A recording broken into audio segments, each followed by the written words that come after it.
Doctor Norman Borlaug Germany ದೇಶದ ಕೃಷಿ ತಜ್ಞರನ್ನು ಜಗತ್ತಿನ ಹಸಿರು ಕ್ರಾಂತಿಯ ಪಿತಾಮಹರೆಂದು ಕರೆಯುತ್ತಾರೆ.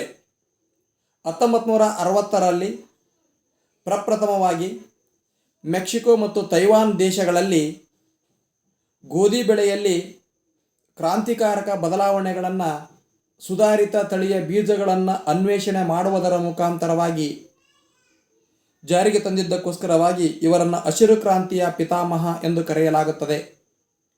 ಅದೇ ರೀತಿ 1960ರ ದಶಕದಲ್ಲಿ 65ರಿಂದ 66ರ ಅವಧಿಯಲ್ಲಿ ಭಾರತದಲ್ಲಿ ತೀವ್ರ ಬರಗಾಲದ ಪ್ರಯುಕ್ತ ಆಹಾರ ಧಾನ್ಯಗಳ ಕೊರತೆ ಕಂಡ ಒಂದು ಪ್ರಯುಕ್ತ ಭಾರತದ ಕೃಷಿ ವಿಜ್ಞಾನಿಯಾಗಿರ್ತಕ್ಕಂಥ ಡಾಕ್ಟರ್ MS ಸ್ವಾಮಿನಾಥನ್ ಅವರು ಸುಧಾರಿತ ಗೋಧಿ ಬೀಜಗಳನ್ನು ಭಾರತದಲ್ಲಿ ಅಂದರೆ ಹರಿಯಾಣ, ಪಂಜಾಬ, ರಾಜಸ್ಥಾನ ಈ ಸ್ಥಳಗಳಲ್ಲಿ ಗೋಧಿ ಬೆಳೆಯನ್ನು ಬಿತ್ತಿ ಆಹಾರ ಧಾನ್ಯಗಳ ಉತ್ಪಾದನೆಯಲ್ಲಿ